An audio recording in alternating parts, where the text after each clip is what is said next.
Hey, it's a beer video, and I have to start this with some kind of bad news. And I apologize to our audience in advance, but I just want to be straightforward and honest. I did sign the Pete Hegseth pledge, and so I can no longer report on Pentagon news here on the beer video anymore. Oh, Christ. What pegs it? You know what? You know what? I don't want to know, actually. We have very much agreed not to talk about the thing that happened. We know what Uh, happened. yes.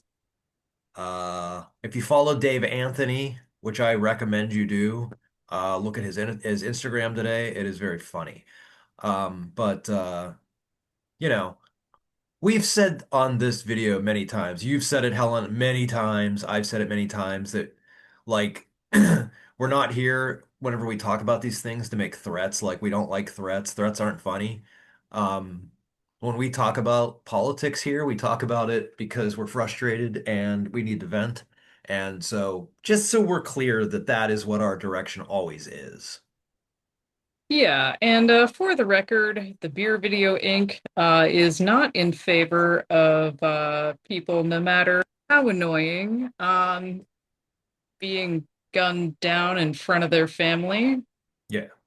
Um, Also, the assassination of a single annoying internet personality is not going to move the needle politically at all, Well, let alone in the way yeah. I imagine that the person who did it hoped it would. Yeah. Yeah.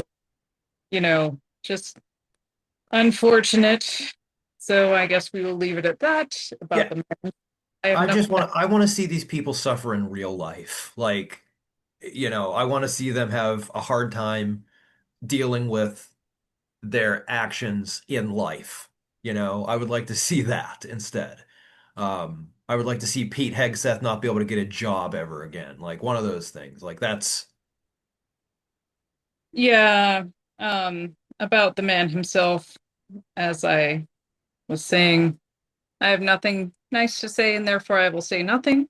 Mhm.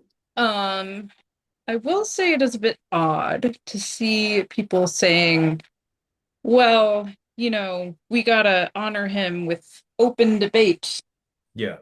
That's what he would have wanted. It's like, no, he did debate in the sense that he did kind of viral bits for Yeah. internet Yeah. videos. Yeah. And I respect it as a marketing technique, but let's be honest, that was not, you know, Yeah. not uh not really. Uh this wasn't like the Acropolis here, right? Yeah. This was like a 30-year-old man hollering at some annoying college student and Yeah. or sometimes perfectly reasonable college students if we're Right. wrong.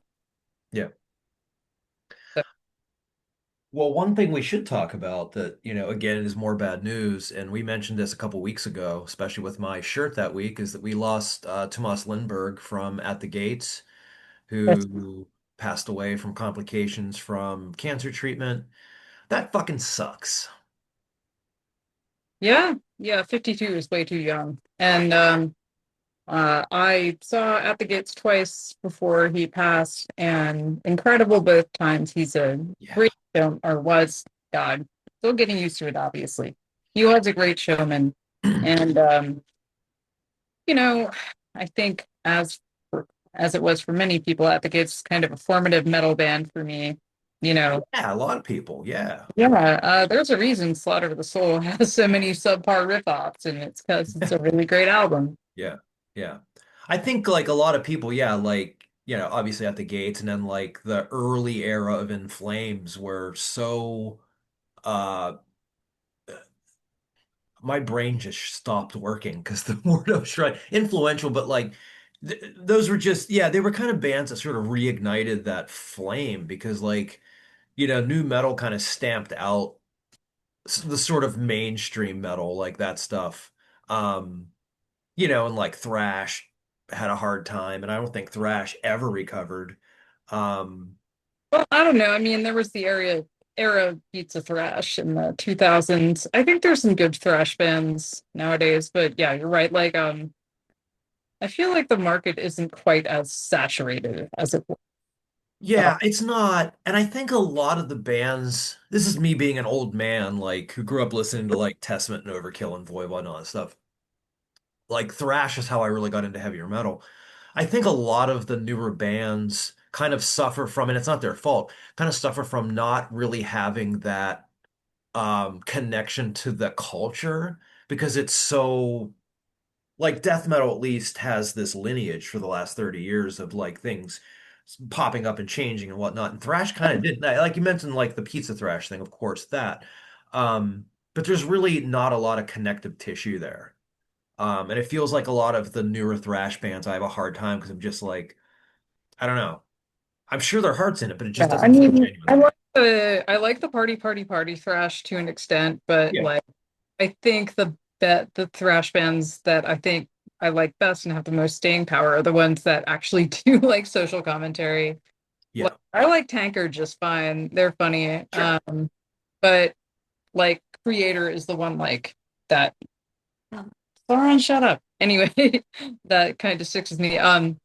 Yeah. Oh, also, if I can make a recommendation, there's a thrash band called I have to look at my Bandcamp really quick. Okay. Oh, hey, all of the cat. All of the cat has just jumped into the room. You may see her. She's sitting Oh, right behind me. Hi, Olive. Violator, that's the band. They are from Brazil. Okay. Okay. Ah, Brazil now. Yeah. Anyway, yeah, so I just picked up their album on Bandcamp based on the recommendation of Blaine from God, Sam Dunn's YouTube channel. Fuck. Anyway, Blaine does a feature called Metal Monthly, and Okay. it's Oh. usually pretty good. He spotlights like kind of less big bands and also does a rundown of the major releases. But he spotlighted that band, and it's like, oh, okay, so they're like the first song they released from this album is about the genocide in Gaza. So Oh, you great. know, Yeah, I'm just finding them now. Oh yeah, here we go. They just put a record out this year called Unholy Retribution. I'm gonna check just this thought that one out. very Nice. Yeah, I'm gonna check that out. Olive is doing. Oh, she's up in her little tree. She has a little. Let me. oh, There that's she is. silly. That's an odd little pose. She's a good little kid. She's climbing all the way to the top of her tree and she is watching me. So, Aaron's in his little cubby in the closet. I just fed him his paste. God, earlier today he like woke us up like every 2 hours, starting at 3 a.m. Then like I fed him his fancy wet food. Then I gave him water, and he drank his water too fast and threw up and stepped in his own puke and sulked yeah, about it. we got that God, in our house too. and he's Yeah. so That's a Daisy the cat trick. She eats too much and then drinks water and then it's everywhere. Um, beers.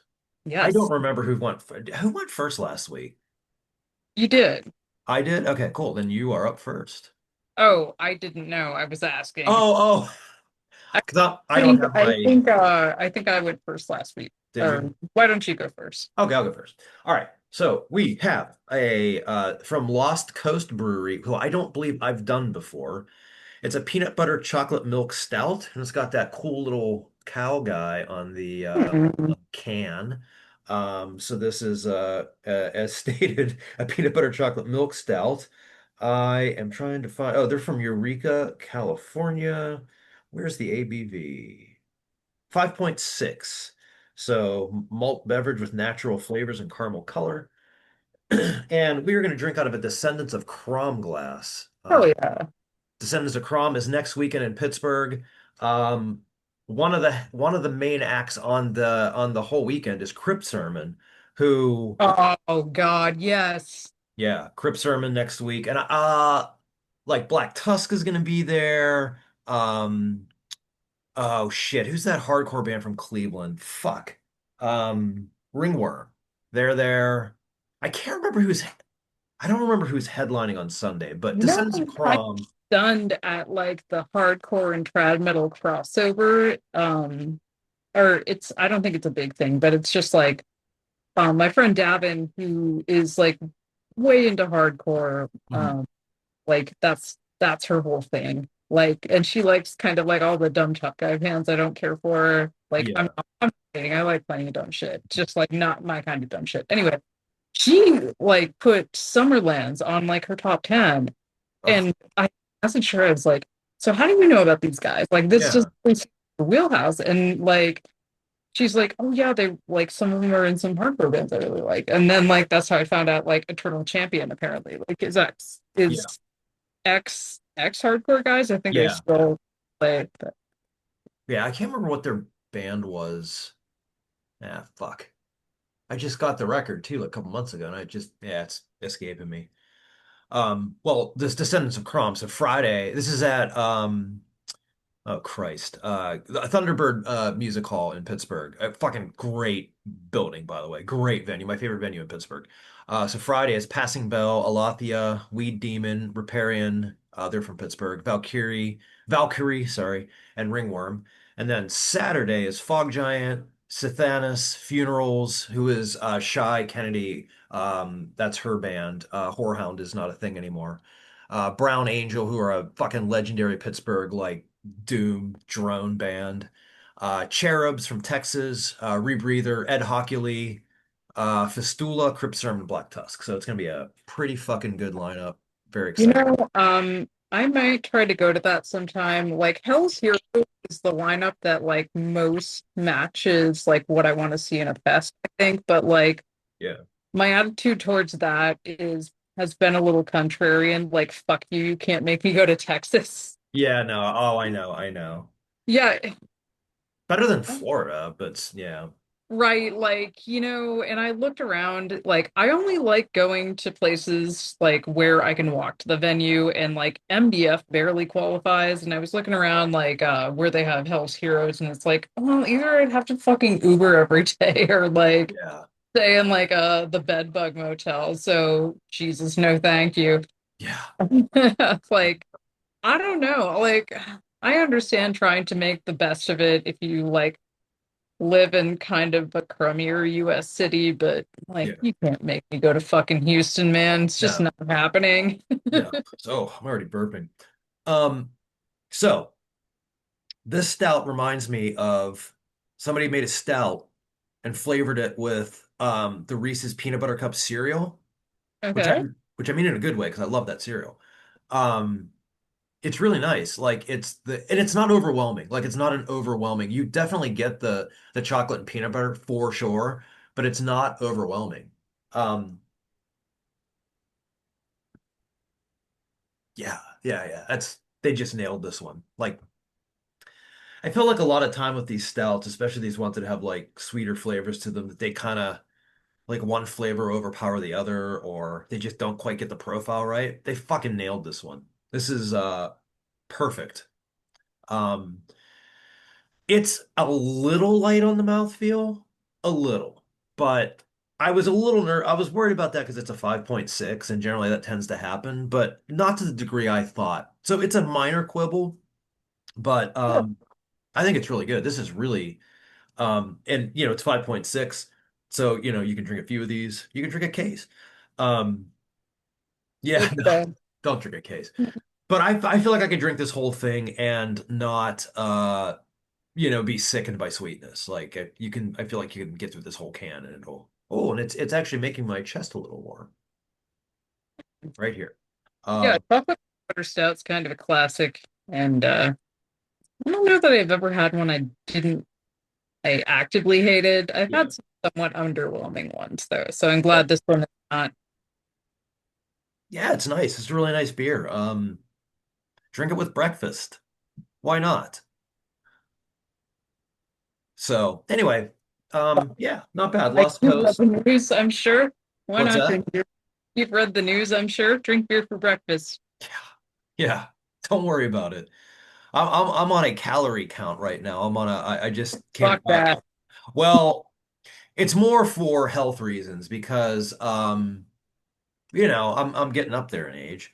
My last blood test was fine, but there were a couple small things that I sort of want to take care of. So I'm just trying to take a little bit of weight off, Mm, but I'm still gonna drink beer, so fuck that. I'm just watching my calories each kind of like each day, but like we're not getting rid of beer. Oh no, no. yeah. I need to live.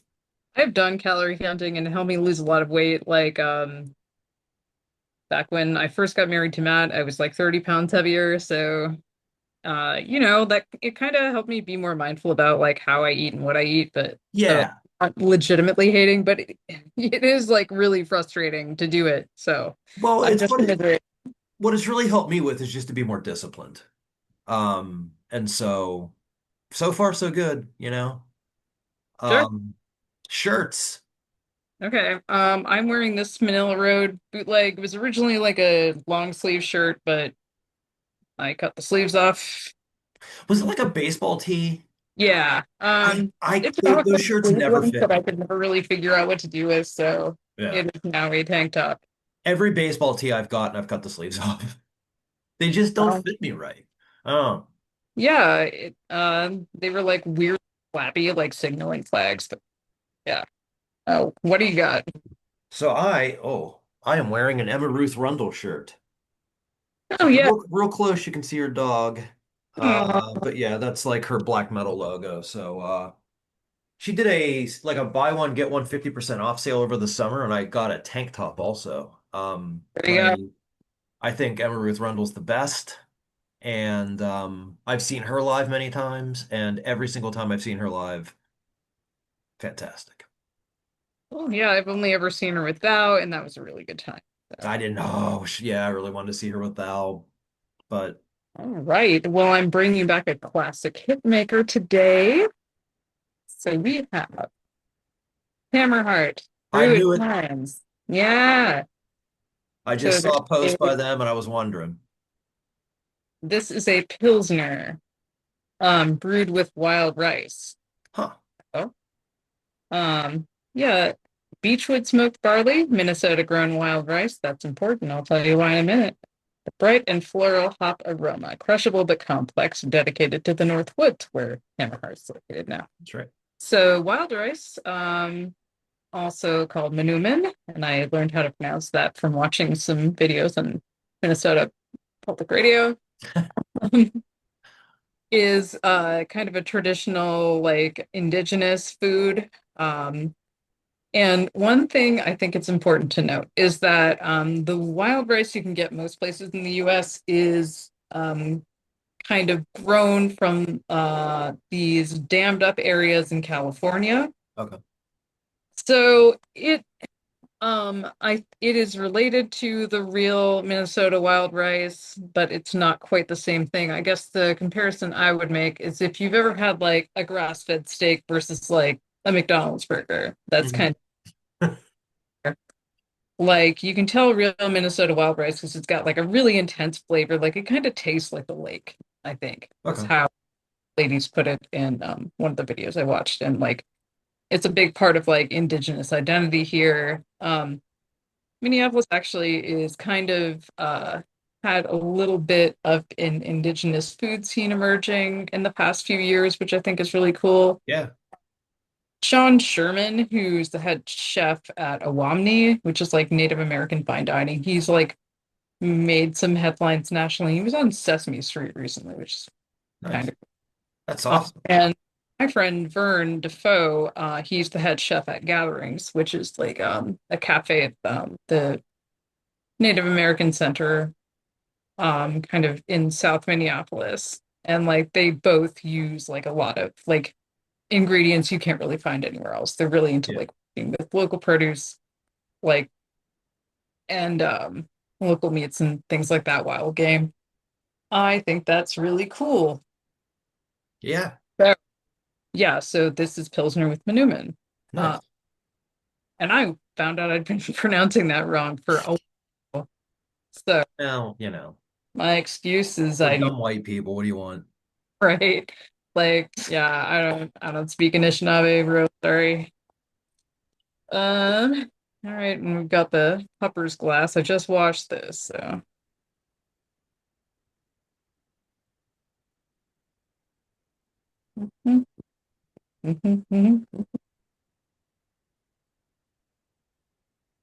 That sure looks like a pilsner. Oh yeah. And I can smell like a hint of wild rice as well. So.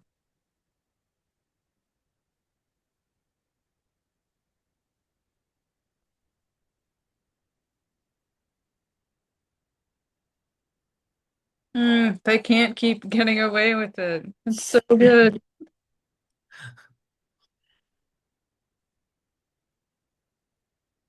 Austin, can you just make a bad one? Just make one shitty One one. bad one. One bad one. Come on. Um, yeah. So definitely the canvas, the like kind of mild canvas of this beer is a nice showcase for the smokiness of the smoked what was it? Smoked barley? Yeah, smoked barley, which plays very nicely off the earthy flavor of the wild rice. Yeah, seriously, Austin, make one terrible one. Just one. One time. It's one dud. It's God. our plea to you. If One just stupid bad beer. Just one.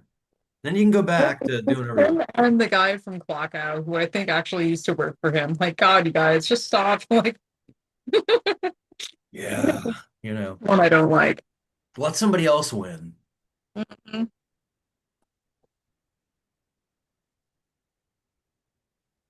Yeah, so I think this is I feel like half of what I always do on this channel is fucking gas up Hammerheart. They absolutely deserve it. Yeah. And this is kind of this is I think I was mentioning like I kind of like doing kind of innovative takes on classics. Mhm. And I think they also did this with their Hefeweizen, where it's like I think for a lot of breweries kind of take the lazy way out and just throw in a bunch of really kludgy sweet flavors like that don't really work. Yeah. But them and Clockout and fuck, can't remember. I want to say Haggard. Um Whoever that brewery was that did like the mushroom lager that I Yeah. did. But like I really think an underexplored avenue is adding like unique savory flavors Sure. Yeah. to beers. Yeah. Like I think Beef grease. it's easy enough to like cram in a bunch of artificial fruit flavor and call it like a dessert whatever. Yeah. But it's a little underexplored to add like different savory things. And like whenever breweries do that, I really appreciate it. Um, Yeah.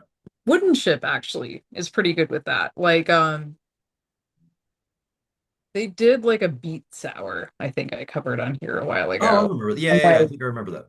yeah, yeah, they've done like kind of more complex, more savory, like flavored beers, like as opposed to just straight up dessert stuff. And I Yeah. think that's always an avenue worth exploring. Anyway, yeah, this is really good.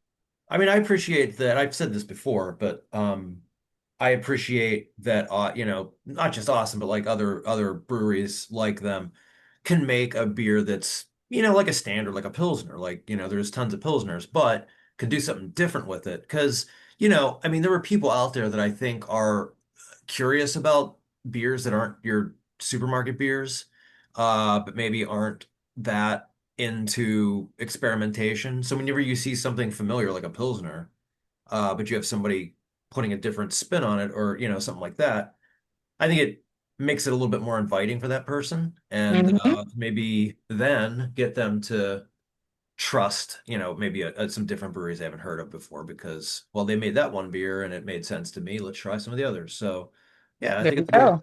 Yeah. And it doesn't have to fucking be an IPA because everybody makes one of those. I like IPAs just Me fine. too. Yeah, like it's a bit of a heavily plowed field at this point, let's say. It's like black metal. It's like you can throw a quarter out of your car window and hit an IPA or a black metal band. Yeah, I mean, to be fair, I think like IPAs being the beer of choice is a bit of an outdated stereotype. Yeah. I've noticed like more these days it's like kind of these gross novelty sours. Yeah. People talk about IPAs tasting like bug spray, but at least like the bug spray IPAs don't actively hurt my teeth. Yeah. They should call an IPA bug spray. I think that would be a good idea. Yeah, sure. know, Yeah. why not indeed? All right, so we're going to wrap a little earlier than usual this week just because I am not at home and I don't want to be rude. Hmm. So what would be good to end with? I did see, by the way, that Farm Aid is in Minnesota. Yes, and I appreciated that they refused to play like all the headliners, including surprise headliner Bob Dylan. Ooh, all the headliners refused to play until the U of M resolved their union dispute. I thought that Oh, that's was great. very cool. Like all those guys have more money than God, and Yeah. yet they're dealing with, Yeah. labor. As Um, a former U of M employee, good for you. yeah, an artist I like a lot, Margot Price, was playing it, and Margot Price was the last musical guest on Jimmy Kimmel's show before he got tossed, and she played "Don't Let the Bastards Bring You Down," which, if anybody out there doesn't know the story, that's what Chris Christopherson said to Sinead O'Connor whenever she was getting booed, and he whispered something in her ear, and that's what he said to her was "Don't let the bastards bring Uh, you down." But she changed the something with word the "bastards" to "fascist" for the song for the performance. Chris Christopherson was a real one. I Yeah. think we just before when he passed, but like we've all heard the story about him like yelling at Toby Keith, right? Yes, we have. Yeah. Don't say any of that lib shit, Christopherson. You ever killed a man, Toby Keith? Yeah. Yeah. Don't So say he that shit to Chris said he Christopherson. can't like he said like, well, I don't remember that happening, but I think he was talking more in the sense of like I was a huge drunk at the time, so who knows, really? Yeah. Yeah. Hey, you're more honest when you're drunk. I don't know. What would I know about that? Hmm. All right, well, that's a good thing to end on. Unless there was something else, unless you thought of something else, because I kind of interrupted you and mentioned Farm Aid. No, that's cool. Mostly there's a lot of bad news going on, but Yeah. you know what? I found out that the restaurant that's close to my jujitsu school has $5 chicken sandwiches on Sundays. So me and one of my practice buddies went there today. There you go. That was nice. I just, you know, in these miserable times, just find a little nice thing that you can enjoy and go Yeah. do that. Yeah. And don't get too bogged down in the bullshit because there's enough of it out there and you don't have to do it. That's right. Drink beer instead. Yeah. All right, it's been the beer video. We'll see you next week. Let's try to keep everybody alive, huh?